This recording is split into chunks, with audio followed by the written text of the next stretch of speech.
चलें जी, हेडिंग्स दे लें। AC generator, आज एसी जनरेटर को कवर अप करते हैं। ये टॉपिक आपका एफएससी लेवल पे भी कवर अप हो जाएगा और हम इसको एंटी टेस्ट लेवल पर भी ओके कर लेंगे।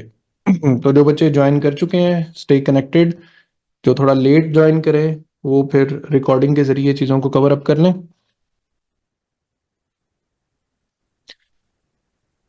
तो बच्चों आगे बढ़ते हैं। तो हमारे पास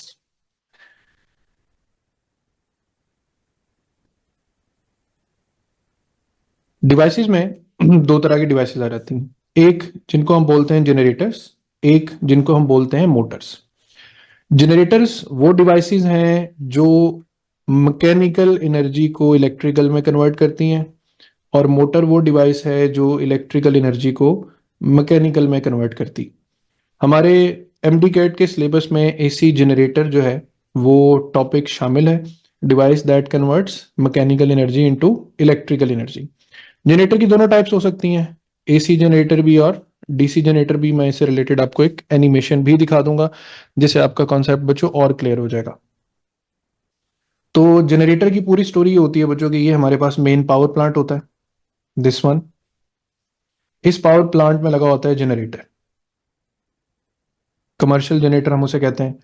पावर प्लांट से जनरेटर जो एसी सिग्नल जनरेट करता है वो हम देते हैं एक अदद स्टेप अप ट्रांसफार्मर को। स्टेप अप ट्रांसफार्मर उसको स्टेप अप करके फिर बिजली के खंभों और तारों के जरिए ये city to city electricity provide की जाती है। फिर ये पहुंचती है डिस्ट्रीब्यूशन, जिसको हम आम जबान में ग्रिड स्टेशन भी कहते हैं।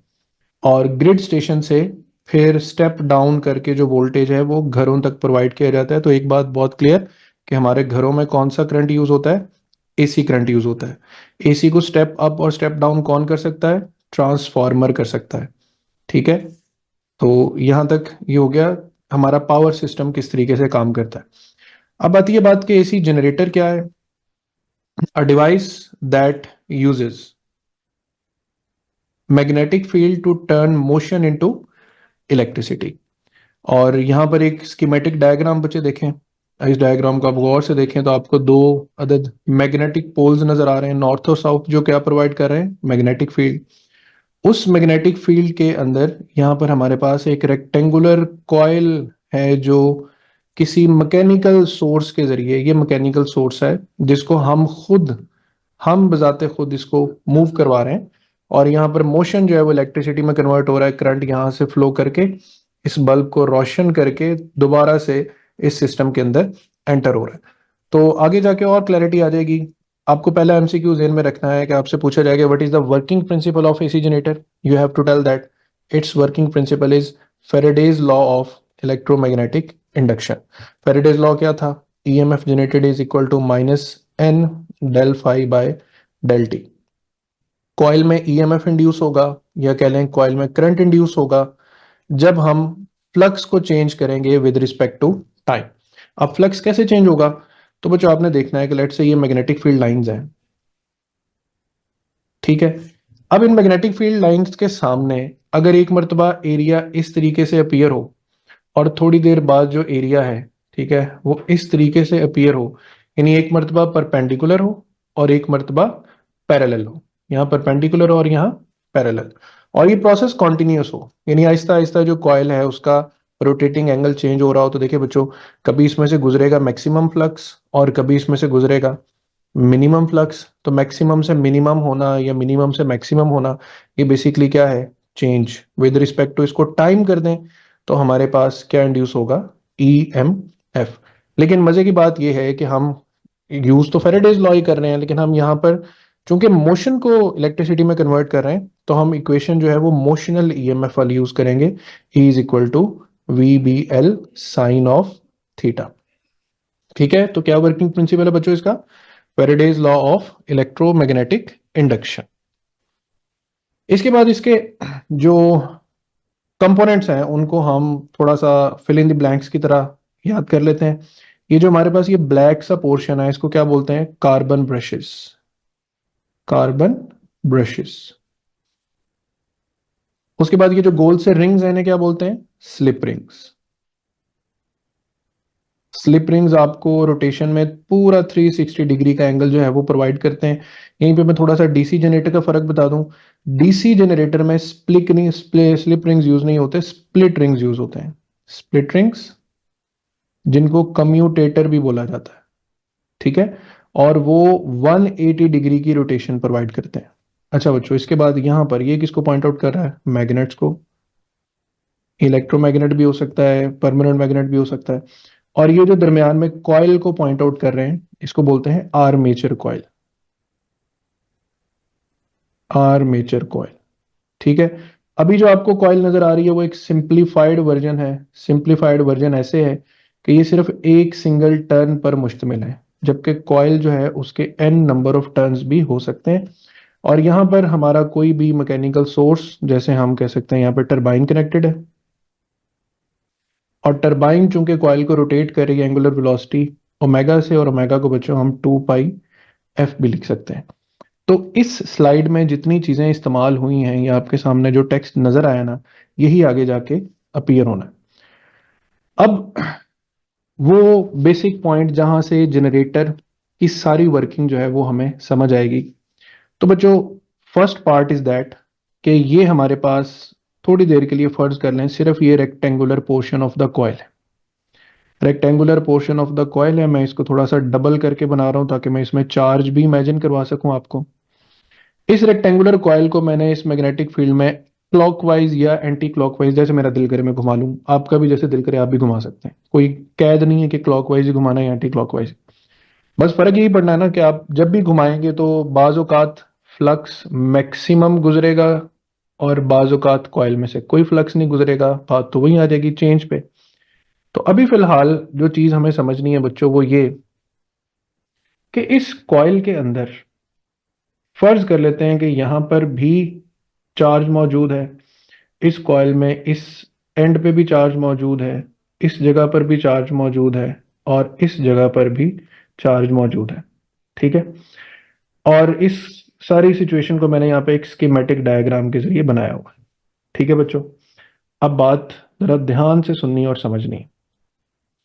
जब कोई चार्ज v वेलोसिटी से मैग्नेटिक फील्ड में मूव करता है तो उस पर एक लगती है फोर्स, अ परपेंडिकुलर फोर्स, हम पिछले टॉपिक में पढ़ के आए। तो पहले इस जगह पे ध्यान दें कि मैं कॉइल को लेट से एंटी क्लॉकवाइज घुमा रहा हूं। एंटी क्लॉकवाइज घुमा रहा हूं, इसका मतलब है कि ये जो साइड है ये इस डायरेक्शन में v वेलोसिटी से ट्रेवल करेगी, और ये जो साइड है ये इस डायरेक्शन में v वेलोसिटी से मूव करेगी, ठीक है बच्चों। अब गौर से देखें, ये हमारे पास है मैग्नेटिक फील्ड, ठीक है, ये हमारे पास है वेलोसिटी। तो मैं पूरी इक्वेशन लिखता हूं ताकि आपको याद आ जाए कि आपने करना क्या था। F is equal to q into v cross B. V को B की तरफ रोटेट करना है, कौन से हैंड से? राइट हैंड से। तो सब बच्चे जरा अपना राइट हैंड उठाएं और अपनी फिंगर्स के जरिए वेलोसिटी के वेक्टर को मैग्नेटिक फील्ड के वेक्टर की तरफ रोटेट करें, और मुझे कंफर्म करें कि आपके थंब की यही डायरेक्शन आ रही है।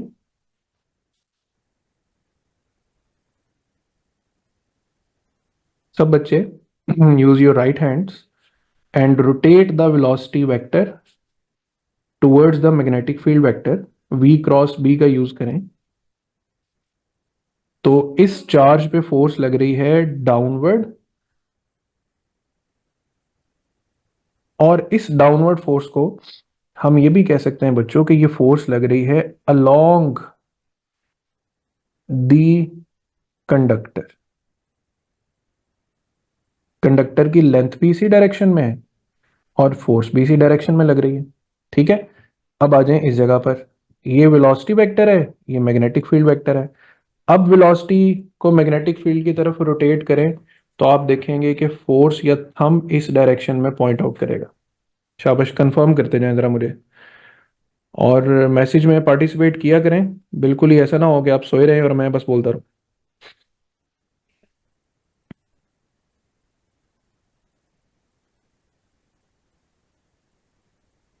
ओके, तो बात यह है कि मैंने इन्हीं दो चार्जेस को पहले क्यों समझाया, क्योंकि बच्चों इन दोनों पर जो फोर्स लगेगी ना, वो फोर्स अलोंग द कंडक्टर या along the length of conductor बन रही है। यानी ये चार्जेस मूव कर भी सकते हैं, अप भी और डाउन भी। अब देखें, ये वेलोसिटी, ठीक है, और ये रही मैग्नेटिक फील्ड। अब इस कंडक्टर पे आ जाते हैं। ये रही वेलोसिटी और ये रही मैग्नेटिक फील्ड। देखिए, ये कंडक्टर जो है ना, इसकी लेंथ इस तरीके से आ रही है। ध्यान से बात समझनी है, ये इस कंडक्टर की लेंथ आ रही है, लेकिन इस पे जो फोर्स लगनी है वो यूं डाउनवर्ड लगनी है। तो कंडक्टर में मूवमेंट बच्चों या इस तरफ हो सकती है या इस तरफ हो सकती है। इस तरफ जो चार्ज की मूवमेंट है वो करंट में कंट्रीब्यूशन नहीं करेगी। सेम इसी तरह यहां पर लगने वाली फोर्स करंट में कोई कंट्रीब्यूशन नहीं करेगी, क्योंकि बच्चों कंडक्टर तो इधर जा रहा है।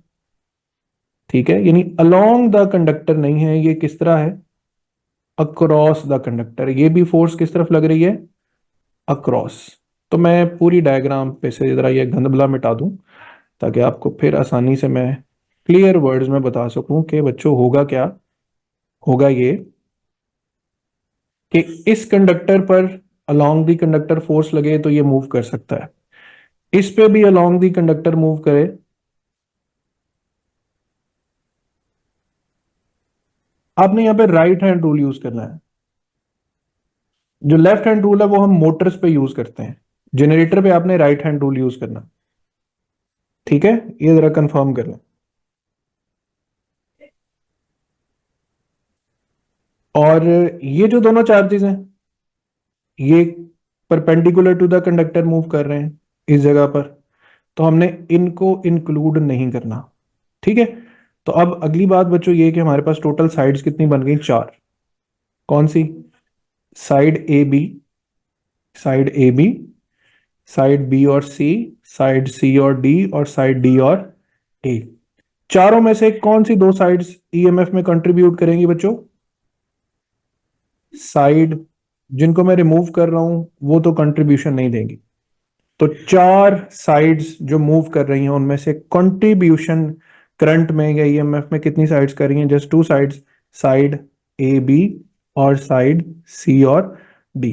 तो इसी बात को लेकर हम आगे बढ़ते हैं और हम लिखते हैं कि जो टोटल ईएमएफ इस सर्किट में इंड्यूस हो रहा है, ए बी साइड कितना ईएमएफ इंड्यूस कर रहा है, वीबीएल साइन थीटा, और साइड बी सी से कोई ईएमएफ कंट्रीब्यूट नहीं हो रहा। सी डी साइड फिर से हमारे पास वीबीएल साइन थीटा कंट्रीब्यूट कर रही है, और हमारे पास डी ए साइड जो है वो फिर से कोई कंट्रीब्यूशन नहीं कर रही। तो हमारे पास बच्चों जो नेट ईएमएफ होगा वो हो जाएगा 2 VBL साइन थीटा। इस इक्वेशन तक मुझे एक एक कंफर्मेशन मैसेज कर दें कि जी सर यहां तक हमें बात पल्ले पड़ गई है, समझ आ गई।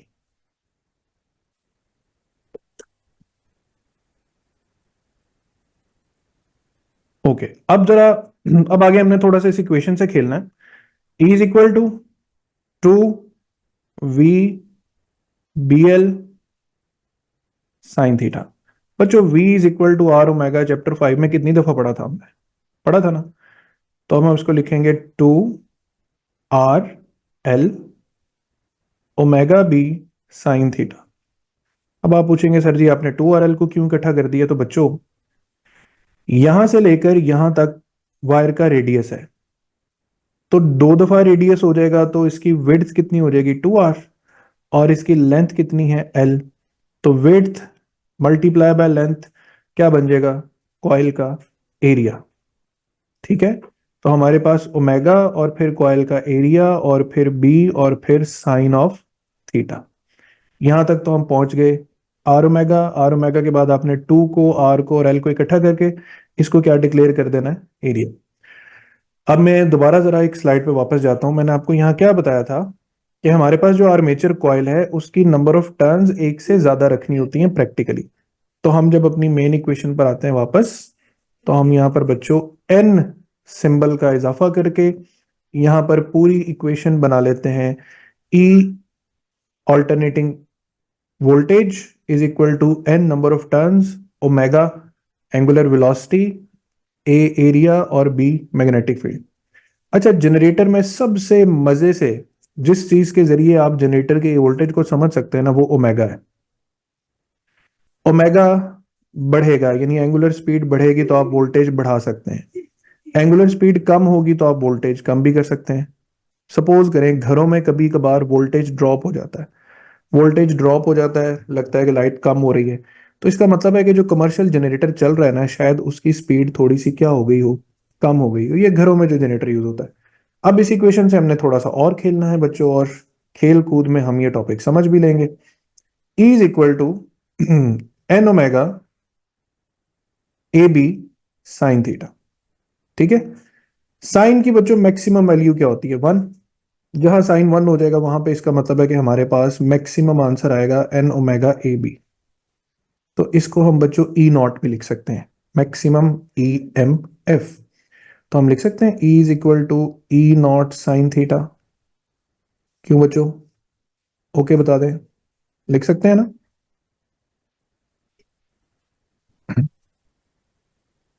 और पूरा चैप्टर नंबर 16 इसी तरह तो लिखा हुआ है, v is equal to V naught sine theta या फिर साइन ओमेगा टी। अब ओमेगा टी कहाँ से है, मैं फिर याद करा देता हूँ। ओमेगा होता है ना थीटा पर यूनिट टाइम, तो यहां से थीटा को हम क्या लिख सकते हैं? Omega t. तो ये बच्चों v is equal to V naught sine omega t, v is equal to V naught sine omega को लिख सकते हैं ना 2 pi by t into t. अब मैं इस टी के बारे में यहाँ पे इंफॉर्मेशन बता दूं ताकि आपका नॉलेज अपडेटेड रहे। ये आपके पास एक ऑल्टरनेटिंग करंट साइकिल है ना बच्चों, इस ऑल्टरनेटिंग करंट साइकिल में ये टाइम जीरो है और ये मुकम्मल टाइम पीरियड है। इसको हम लिखेंगे T is equal to time period. ये मिड पॉइंट हो जाएगा, हम लिखेंगे जो स्मॉल टी है वो टी बाय 2 है।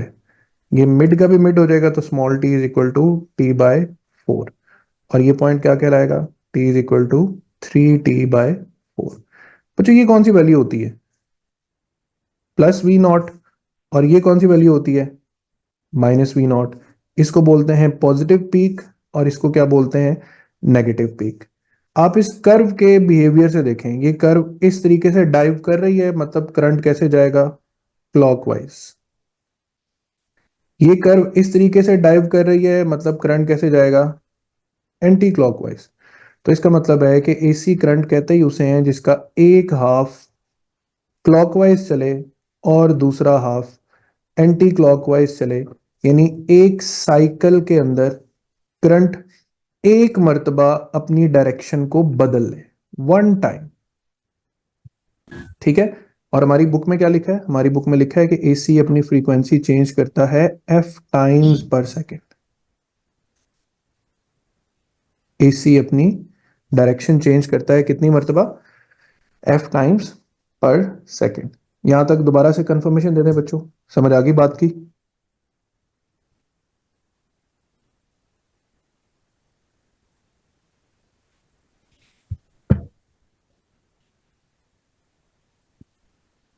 चले, गुड।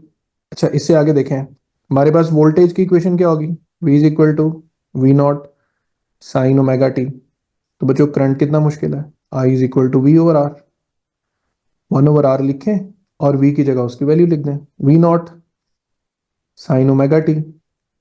तो यहां से I is equal to I naught, V naught over R क्या हो जाएगा? I naught sine omega t. ठीक है बच्चों, तो ये दो इक्वेशंस आपको पूरा चैप्टर नंबर 16 सॉल्व करवाती हैं, एक करंट इक्वेशन और एक वोल्टेज इक्वेशन। और यहीं से आगे मैं मैथमेटिकली आपको चीजें और भी समझा देता हूं। V is equal to V naught sine omega t. कोई बच्चा बताएगा V R M S chapter 16 में था किसके बराबर होता है? V naught by √2। ये फॉर्मूला आप सब बच्चों ने याद रखना, डायरेक्ट याद रख लेना, इसकी डेरिवेशन की जरूरत नहीं है। Similarly I R M S is equal to I naught by √2। Root mean square value, इसको बोलते हैं effective value of AC. Alternating current की इफेक्टिव वैल्यू जो हर वक्त सर्किट में एग्जिस्ट करती है। ठीक है। और एक और इंपॉर्टेंट बात कि ये जो आरएमएस वैल्यू है ये किस फेज एंगल पे अपीयर होती है? तो मैं इसका तरीका बता देता हूँ, एक तरीका समझने से आपको और बहुत सी चीजें समझ आ जाएंगी। v is equal to V naught sine theta लिख लेते हैं। ये जो v है ये हमें क्या चाहिए, ये आरएमएस चाहिए। और आरएमएस क्या होता है, V naught by under root 2।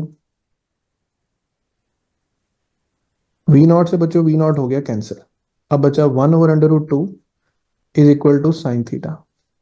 तो थीटा क्या बनेगा, साइन इनवर्स ऑफ 1/√2।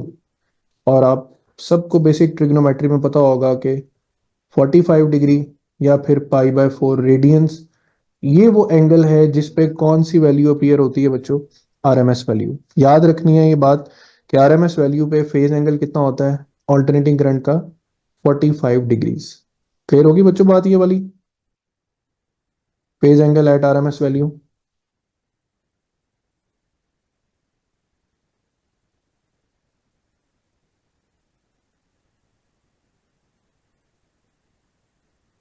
ओके, अब इसके बाद ये जो डायग्राम है ये और भी ज्यादा मजे के तरीके से आपको दो चीजें मेन समझाएगी। जैसे ना मैंने कहा था फेरेडेज लॉ इसमें यूज होता है, तो E is equal to minus N del phi by del t. अब यहाँ पे ईएमएफ के साथ साथ हम ये भी देखेंगे कि फ्लक्स का क्या बिहेवियर है। तो बच्चों सबसे पहले ना एक डायग्राम को समझ लें, सारी समझ आ जाएगी। ये कॉइल थी मैग्नेटिक फील्ड में, जिसको हम ऊपर से देख रहे हैं, टॉप से देख रहे हैं। इसको समझने का मैं ये तरीका बताता हूँ, आप अपनी कोई बुक उठाएं और अपनी आंखों के सामने उस बुक को लें। तो वो है उस बुक का फ्रंट व्यू। अब आप उस बुक को अपने दोनों हाथों में साइडों से पकड़ लें और उसके अपनी आंखों के नीचे यानी उसके टॉप से देखें, तो आपको बिल्कुल बुक ऊपर से ऐसे लाइन की तरह नजर आ रही होगी ना। कंफर्म करें जरा मुझे मैसेज में कि ये विजन, ये विजिबिलिटी समझ आ गई।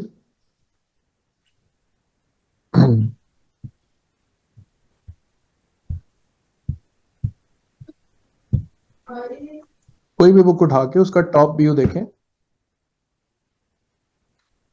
बुक उठाएं, बुक को पहले फ्रंट फेस अपने सामने लेकर आए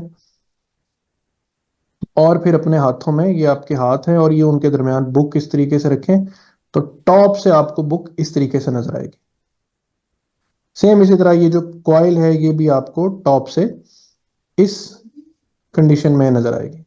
ठीक है बच्चों, व्यू क्लियर हो गया सबको। अब आते हैं अगले हिस्से पे। अगला हिस्सा बच्चों ये है कि ये कॉइल की एक साइड है, जब इसने रोटेट करना है तो ये उस साइड का वेलोसिटी वेक्टर है। और magnetic field overall through out north से किस तरफ है, साउथ की तरफ। ये कॉइल अभी इस तरह से पड़ी है, थोड़ी देर बाद ये कॉइल रोटेट करके ऐसे हो जाएगी, तो ये अगली डायग्राम आ जाएगी। उसके बाद ये कॉइल अभी ऐसे पड़ी है तो रोटेट करके इस तरह हो जाएगी, तो उससे नेक्स्ट डायग्राम आ जाएगी। अब ये कॉइल इस तरीके से पड़ी है, ये मजीद इस तरफ रोटेट करेगी बच्चों, इस डायरेक्शन पे आ जाएगी। ठीक है, और सेम उसी तरह कि अब इस कॉइल ने मजीद ऐसे रोटेट करना है तो ये दोबारा उसी ओरिएंटेशन में आ जाएगी जहां से इसने अपना स्टार्ट लिया था। तो हम कहेंगे इसका एक साइकिल पूरा हो गया।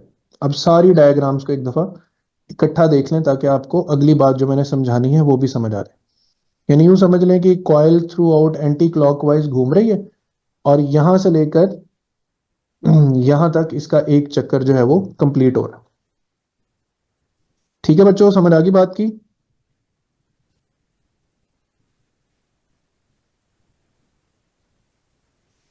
ओके, चलें अब आपने फिर उसी तरह पहली डायग्राम से दो बातें समझनी। दो बातें बच्चों को ये समझनी है कि देखें, ये कॉइल पड़ी है और ये आ रही है मैग्नेटिक फील्ड लाइंस। कोई बच्चा मुझे बताएगा कि इस वक्त जो फ्लक्स की वैल्यू है वो क्या होगी, मैक्सिमम के मिनिमम।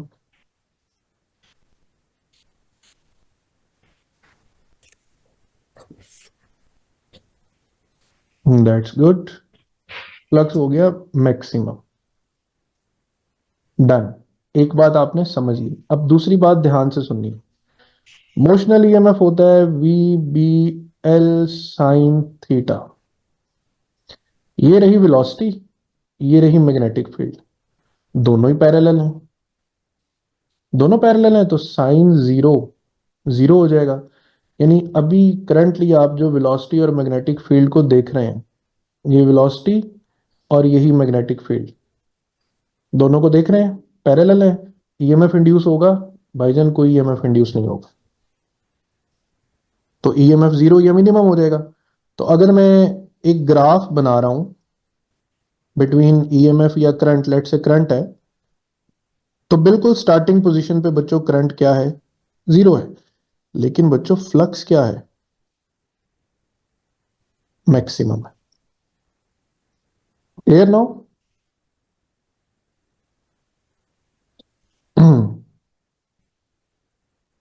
अब आते हैं सेकंड डायग्राम पे। सेकंड डायग्राम में ये हुआ कि ये कॉइल जो पहले ऐसे थी, अब ये रोटेट करके हॉरिजॉन्टल हो गई। अच्छा, हॉरिजॉन्टल हो गई, तो अब तो इसमें से कोई फील्ड लाइन पास ही नहीं करेगी। पास नहीं करेगी, तो बच्चों फ्लक्स का क्या आंसर हो जाएगा? जीरो। लेकिन वेलोसिटी और मैग्नेटिक फील्ड ये तो 90 डिग्री पर आ गए, और वीबीएल साइन 90 के जरिए यहां पर जो ईएमएफ इंड्यूस होगा वो मैक्सिमम होगा, जिसको हम ई नॉट भी कहते हैं, वी नॉट भी कहते हैं, और पीक वैल्यू भी कहते हैं।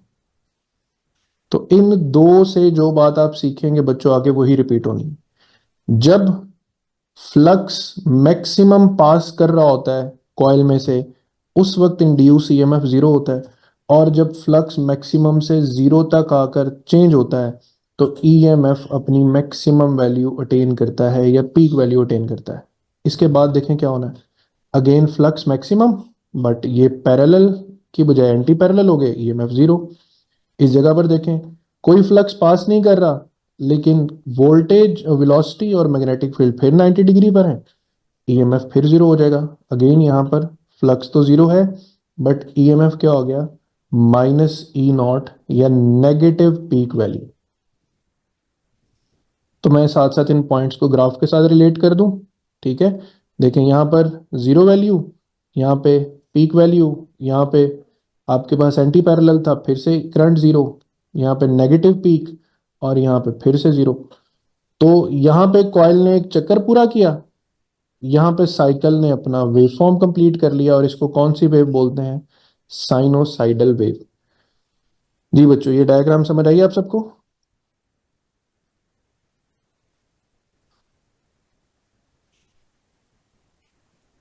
That's very good. इससे और भी परेशानी नहीं लेनी आपने बिल्कुल भी। यहाँ पर मैंने ग्राफ में सारी बातें एक टेबल में जो है ना वो बताई हुई है कि कब एंगल क्या बनेगा। उस एंगल के ऊपर कॉइल की ओरिएंटेशन भी दी हुई है। उस पे जो टाइम चल रहा है वो टाइम भी मैंने बताया हुआ है, वोल्टेज, करंट और फ्लक्स। तो आई विश कि आप सब बच्चे ये टेबल कोशिश करें, इस डायग्राम को, इन डायग्राम्स को पहले अच्छी तरह प्रैक्टिस करें, और फिर इस टेबल को ज़बानी बनाने की कोशिश करें। आप बहुत इंजॉय करेंगे इस चीज़ को जब आपको पूरी तरह अंडरस्टैंडिंग मिल जाएगी। ठीक है बच्चों, यहाँ तक ओके? और अब इसके लास्ट पार्ट की तरफ चलते हैं। यहाँ तक मुझे बता दें, कोई कंफ्यूजन ना हो।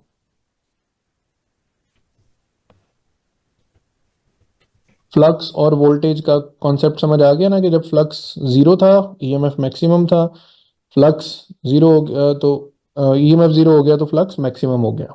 ओके, अब आते हैं लास्ट कॉन्सेप्ट पे, last but not the least. थोड़ा सा ट्रिकी भी है और थोड़ा सा ध्यान भी ज्यादा देना पड़ेगा। एक और बात मैं आपको याद करवाता हूँ थोड़ी सी। हमने पिछले टॉपिक में पढ़ा था कि ये बच्चों हमारे पास एक मैग्नेटिक फील्ड है, और इसमें एक करंट कैरिंग कंडक्टर को मैंने प्लेस कर दिया। ये इसमें करंट की डायरेक्शन, ठीक है। अब करंट की ये डायरेक्शन है, ये मैग्नेटिक फील्ड है। एंगल बेटा वी और बी के दरमियान देखना था हमने, वेलोसिटी वेक्टर और मैग्नेटिक फील्ड वेक्टर। मैं फिर एक दफा दोबारा दिखा रहा हूँ।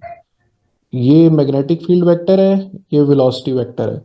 वेलोसिटी वेक्टर कभी पैरेलल आ जाता है, वेलोसिटी वेक्टर कभी परपेंडिकुलर हो जाता है, कभी एंटी पैरेलल, फिर परपेंडिकुलर, फिर पैरेलल, एंड सो ऑन। तो वी का आपने मुसलसल किसके साथ एंगल देखना है? बी के साथ। तो आते हैं दोबारा इस डायग्राम पर। कंडक्टर की लेंथ एल है, तो एक करंट कैरिंग कंडक्टर पे फोर्स भी तो लगती है ना। ILB sign theta. तो मैंने आपको राइट हैंड रूल बताया था। क्या बताया था? अगर आपने राइट हैंड उठाएं, अपनी फिंगर्स को स्क्रीन की तरफ पॉइंट कर दें, क्योंकि फिंगर्स क्या कर रही हैं? Into the page.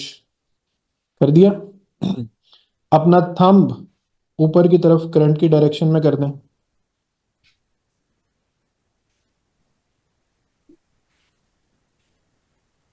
कर दिया। और अब सब बच्चे बताएं, आपका जो हाथ है, हथेली है, थप्पड़ है, वो इस डायरेक्शन की तरफ पॉइंट कर रहा है?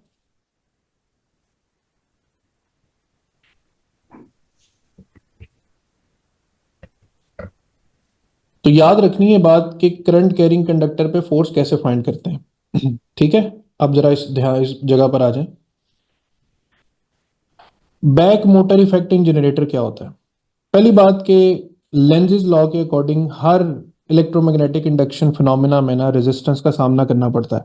आपने एक बात याद रखनी है कि back EMF in the generator is directly proportional to the load, ये directly proportional to the current.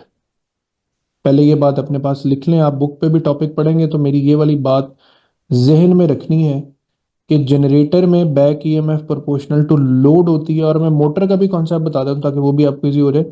Motor में बैक ईएमएफ जो होती है वो प्रोपोर्शनल टू स्पीड होती है। बस इसको इस तरह जहन में रख लें, लेकिन ज्यादा फोकस अभी आपने करना है जनरेटर पर। अच्छा जी, अब दोबारा आते हैं एक सिचुएशन पर। ये हमारे पास जनरेटर का फिर से कौन सा व्यू है? Top view. और मैं इस कॉइल को बच्चों रोटेट करने लगा हूं एंटी क्लॉकवाइज। पूरी तवज्जो इधर रहे, ये बहुत सेंसिटिव पॉइंट है, समझ आ भी जाना नहीं भी आना, कोशिश करें आ जाए। एंटी क्लॉकवाइज घुमाऊंगा तो इसका मतलब है कि ये वेलोसिटी, और देखें ये है मैग्नेटिक फील्ड का वेक्टर, यहाँ पे ये वेलोसिटी। अब देखें ये है बच्चों मैग्नेटिक फील्ड और ये है वेलोसिटी। अपना राइट हैंड उठाएं, इस इक्वेशन को जरा यूज करते हुए V क्रॉस B करें तो यहाँ पर लेट से पॉजिटिव चार्ज है, पॉजिटिव चार्ज है, तो ये पॉजिटिव चार्ज स्क्रीन से बाहर की तरफ मूव करेगा या इनटू द स्क्रीन मूव करेगा? ये आपको आपका थंब बताएगा। जल्दी से शाबाश, right hand V cross B करें और सब बच्चे मुझे कंफर्म करते जाएं कि ये इनटू या आउट ऑफ।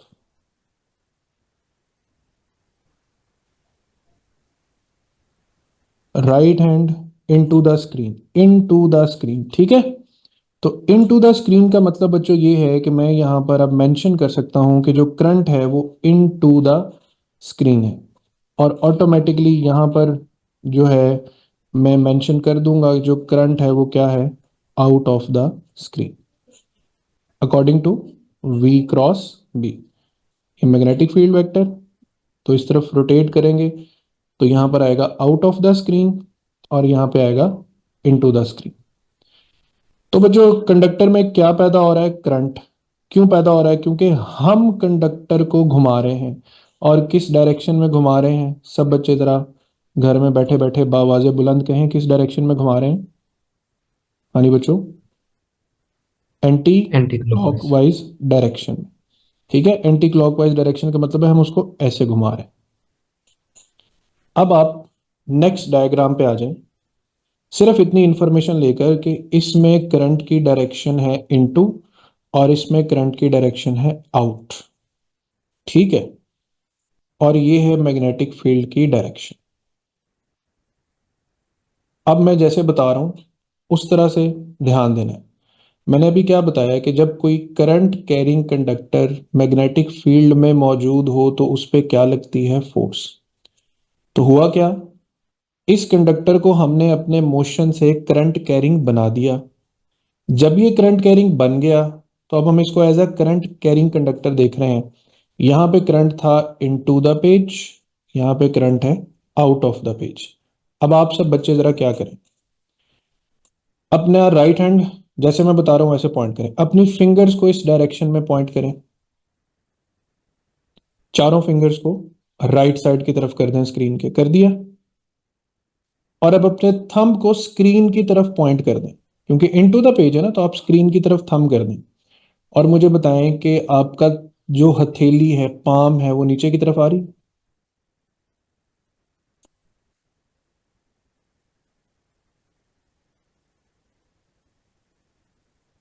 ट्राई करें, सब बच्चे ट्राई करें, कोई बच्चा फोकस लूज ना करे। तो इसका मतलब है कि इस करंट कैरिंग कंडक्टर पर फोर्स किस तरफ लग रही है? डाउनवर्ड। तो इसका मतलब है कि इस करंट कैरिंग कंडक्टर पे फोर्स किस तरफ लगेगी? अपवर्ड। तो बच्चों अगर हम ध्यान दें तो ये वाली फोर्स और ये वाली फोर्स मिलकर तो इसको घुमाना चाह रहे हैं किस डायरेक्शन में? क्लॉकवाइज डायरेक्शन में। जबकि हम इसको किस डायरेक्शन में घुमाने लगे हुए हैं? एंटी क्लॉकवाइज डायरेक्शन में। तो हो ये रहा है कि इस चीज को बोलते हैं बैक ईएमएफ। कि करंट कैरिंग कंडक्टर, जब एक कॉइल एक करंट कैरिंग कंडक्टर बन जाएगी तो उस पर एक बैकवर्ड फोर्स लगेगी। तो इस डायग्राम में मैं आपको फिर बताता हूं कि हम क्या कर रहे हैं। हम तो इसको घुमा रहे हैं एंटी क्लॉकवाइज, जबकि जब ये करंट कैरिंग कंडक्टर बन रहा है तो इस पर फोर्स किस तरफ लग रही है? क्लॉकवाइज। और अब मेरी बात ध्यान से सुने, जो फोर्स क्लॉकवाइज लग रही है वो proportional to the magnitude of current है ना। तो बच्चों हम जितना ज्यादा तेजी से इसको रोटेट करेंगे, ऑटोमेटिकली सर्किट में करंट की मिकदार जितनी ज्यादा बढ़ेगी उतनी ज्यादा बैक ईएमएफ भी बढ़ेगी। तो मैंने क्या कहा था कि back EMF is directly proportional to the load. ये इतना कॉन्सेप्ट सब बच्चों को समझ आ गया? तो मुझे बता दें, मीटिंग टाइम 1 मिनट के करीब रह गया है, तो ये बात सबको समझ आनी चाहिए अच्छे से।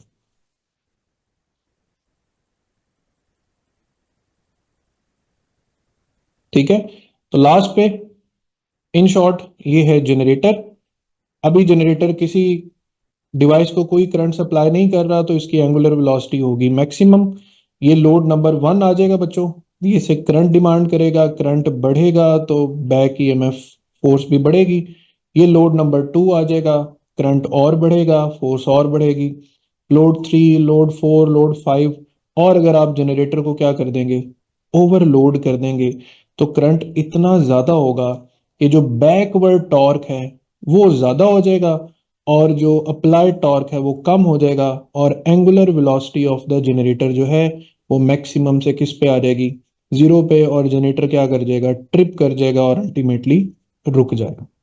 तो वही एक बात कि back EMF in the generator is directly proportional to the load. तो ये बच्चों हमारे पास टॉपिक था एसी जनरेटर का। आई एम होपफुल अच्छे से समझ आया होगा। इसकी एक वर्किंग एक्सरसाइज ये मैं आप सबको अभी फॉरवर्ड कर दूंगा। लेक्चर अभी थोड़ी देर में एंड अप हो जाएगा। अपने कमेंट्स मुझे मैसेज में छोड़ दें बच्चों कि आपको लेक्चर समझ आ गया है। तो कल इंशाल्लाह हम ट्रांसफॉर्मर से काम शुरू करेंगे।